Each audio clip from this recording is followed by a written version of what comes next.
So, jom membaca 10 minit.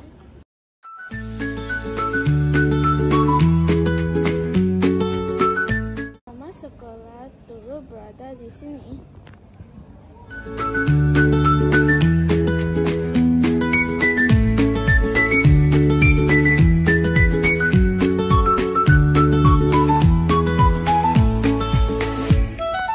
Juga mendapat buku secara percuma.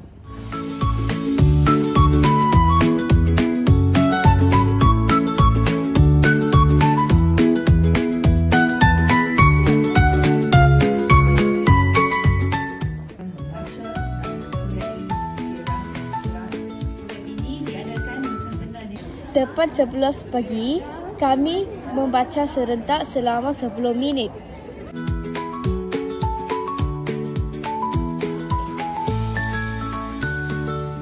Selesai 10 minit, 5 sekolah yang terpilih menceritakan apa yang dibaca.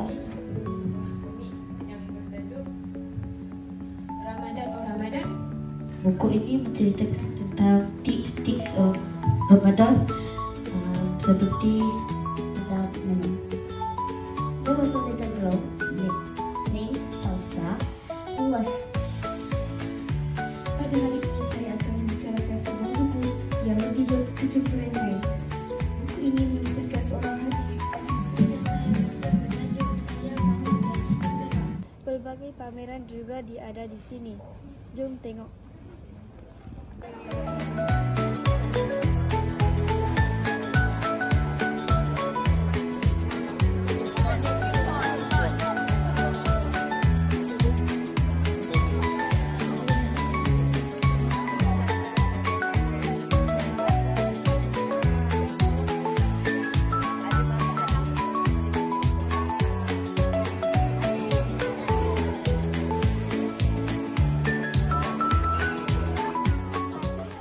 Hari ini kita bersama dengan Puan Sabrina untuk menceritakan tentang buku COVID.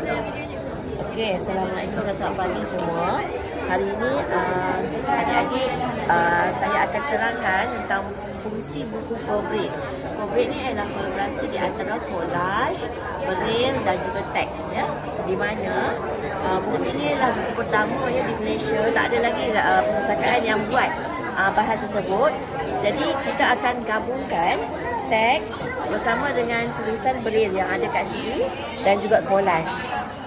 Kalau adik-adik nampak kat sini kita ada collage ya, yang kita akan letakkan bulu benang kambing untuk di bahagian bangunan ataupun gambar-gambar yang berada kat sini.